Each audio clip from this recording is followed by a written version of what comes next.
Hey, hey. So, how are you? I think I'm going to do a series. My name is Sabrina. My name is Muyo. And I don't even know how to start this thing, really. Why am I doing this? I think I just want to share my experience because as I speak and as I share my life experience, it probably helps me make sense of it myself, and it allows me to put words on certain things. And I feel like it's time to do it because I can do it now. I'm capable of putting words on my ailment, on my feelings, on my sadness, And I'm hoping that what I share can also put someone else on the path of healing, because we know that we all need healing. We all, absolutely all need some type of healing. And that's a topic that interests me a lot, because I always wonder what makes us sick, what makes us sick. And probably I'm interested in health, well-being, mental health and physical health because of my story, because of where I come from.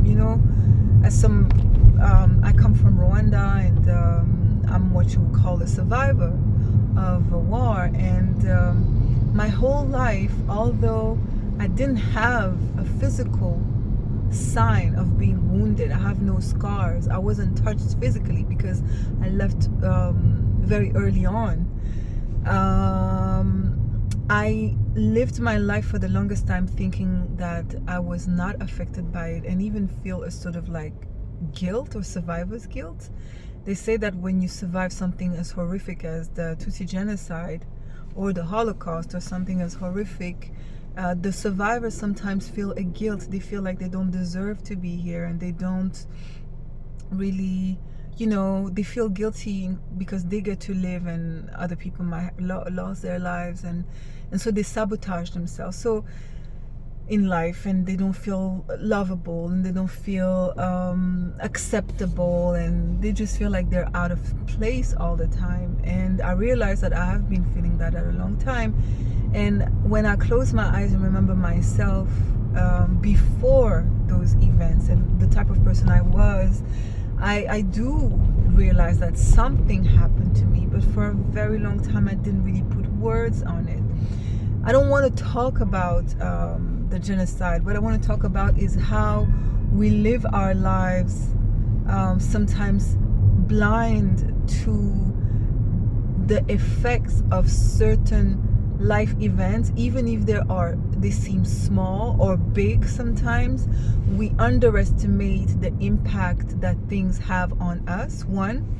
And two, we are also taught to stay strong. There's this toxic positivity, this toxic strength that we're supposed to have, that really doesn't allow us to stop and just consider what we have just been through. Just consider it, not to wallow in it, not to victimize yourself, but just to take a moment and say, ouch, that was hard. A lot of times we are quick to stand back up and run to live our life in the most proud way, and to declare, I'm strong, nothing can break me, this too shall pass and I will overcome. And while all that is true, it's extremely toxic to not acknowledge when your soul is wounded, to not acknowledge when your heart is hurt.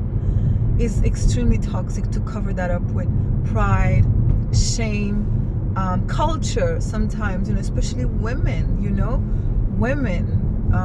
African women, and then you add the social media, and you feel like we're all looking at each other, and we are all trying to present the best face possible. And you can do that for a very long time, you can do that for a very long time and continue in life having all your choices being determined by exactly that. So because now you move on in life making choices to compensate, to show, and and the more you go, the longest you do that, the more you accumulate this energy. And inside of you, it's really your soul saying, take a moment to love me, take a moment to acknowledge me, or your soul, or your emotional body, your wound, your pain body, you know. All these energies are lodged into your aura, and that's how you become heavier and heavier as you grow older, because you have all these things that you have to swallow, and just gotta keep it pushing, you know. And that's what adulting is. But I want to say that there's nothing wrong to take a moment to acknowledge the pain and the wounds and what was done to you, and to really examine some situation and say, that was fucked up, you know. If you didn't take a time to do that, you have to. I'm thinking about this because it's been coming up in my life. A couple years ago, it was the genocide, because I was ashamed of calling myself a survivor, because I said I did not deserve to call myself a survivor, because I don't have a scar from it, because no one raped me, no one wounded me, no one in the war, I have no physical traces of it. I have no trauma from a specific violence, physical violence done to me. But what I underestimated is the emotional violence in that event. Even if I was young, even if I was sheltered, the emotional violence and the message of the world to tell you that you are something so bad, so negative, so detrimental, a snake that you should get killed and trampled and killed. And nothing, it wasn't said to me, but the environment told me that. The messages was that, the images, that was the message.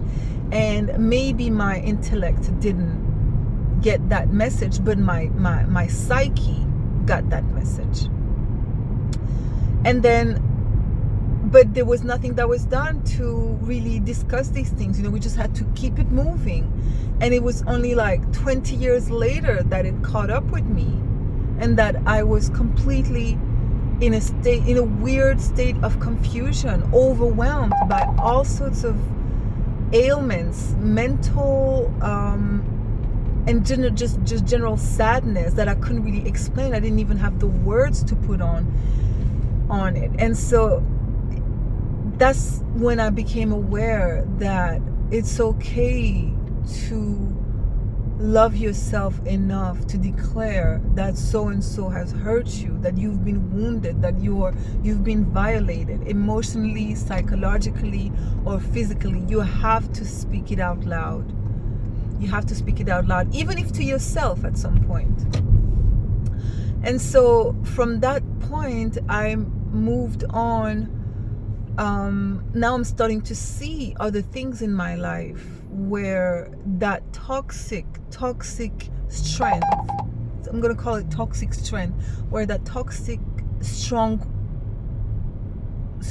black girl, strong black woman syndrome has stopped me from resolving and processing certain things, because I was just glossing it over for the sake of looking strong, you know.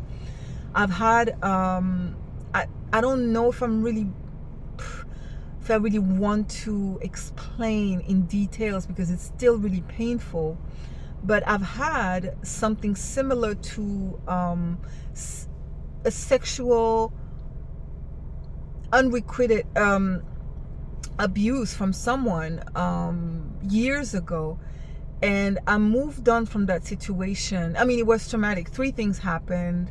I was also physically beaten by that person, and although it was once, and although it was a situation that at the time I said, well, I put myself in that situation. I was going through a negative phase of my life, and I was just hanging out with the wrong crowd, and basically that was the end of the story for me.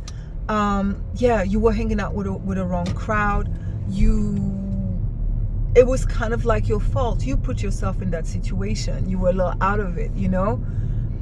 And same thing, I moved on to just look okay. Started dating, moved away for a while, and you know, I was just acting like everything was fine. And recently, during and then I was also, from that situation, I was shamed by another black woman about that situation. And I remember just saying nothing about it.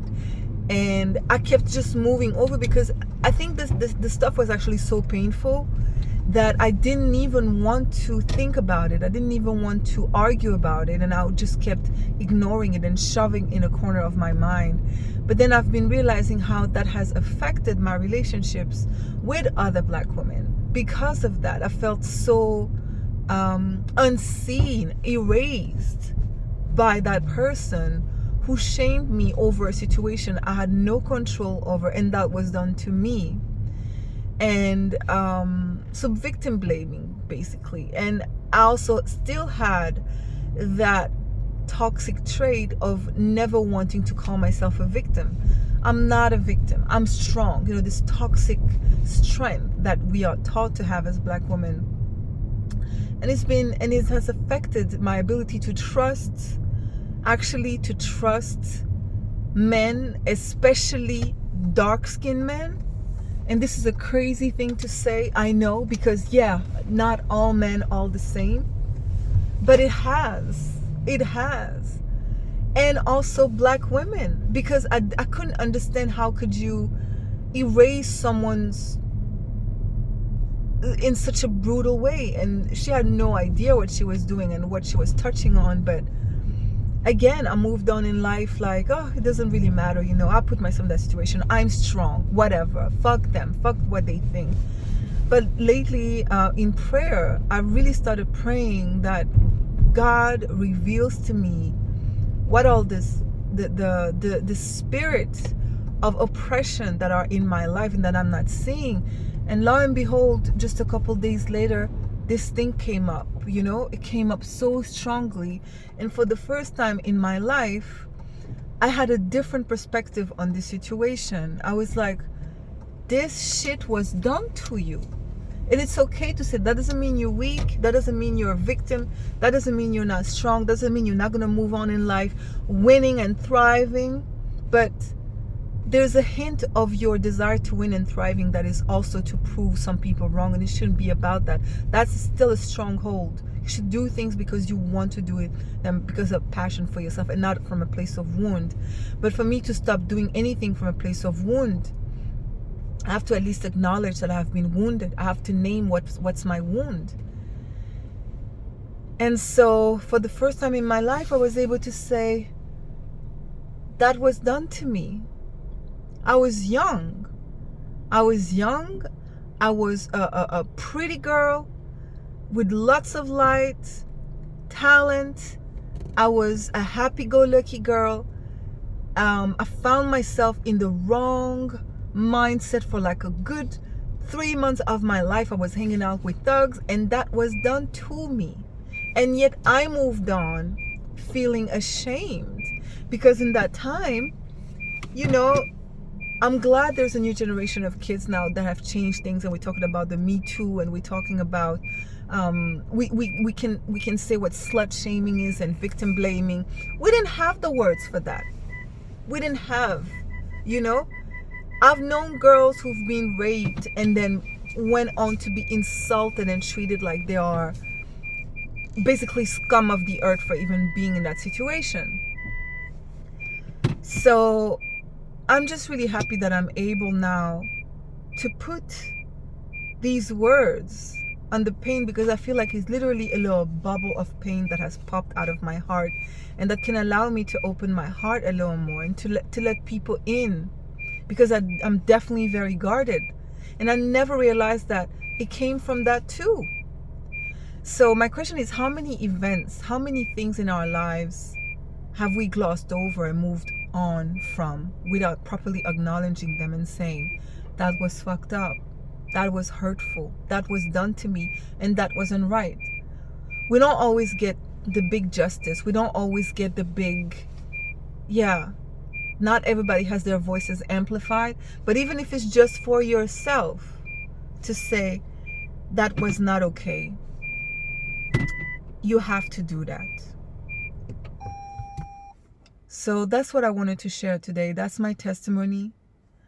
I'm really doing a work to dig deeper in myself, because I don't want to be okay in life. I want to thrive emotionally, physically, spiritually, digestively, musically. I want to thrive and be in congruence and in perfect alignment with everything, despite the past.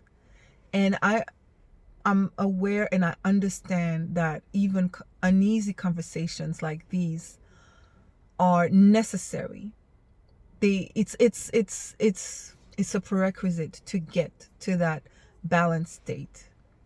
So I hope this makes you think and help you to find a path where you can also begin, if you haven't done that, where you can also begin to acknowledge the things, the energies that are living within you, that are energies of wound, of hurt, about something that you have just decided to ignore out of shame, out of guilt, out of cultural conditioning, out of toxic positivity and toxic strength, and that maybe you need the courage to look at.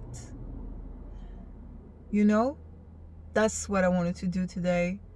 Thank you for listening, and I wish you a wonderful afternoon, because it's afternoon here. Peace.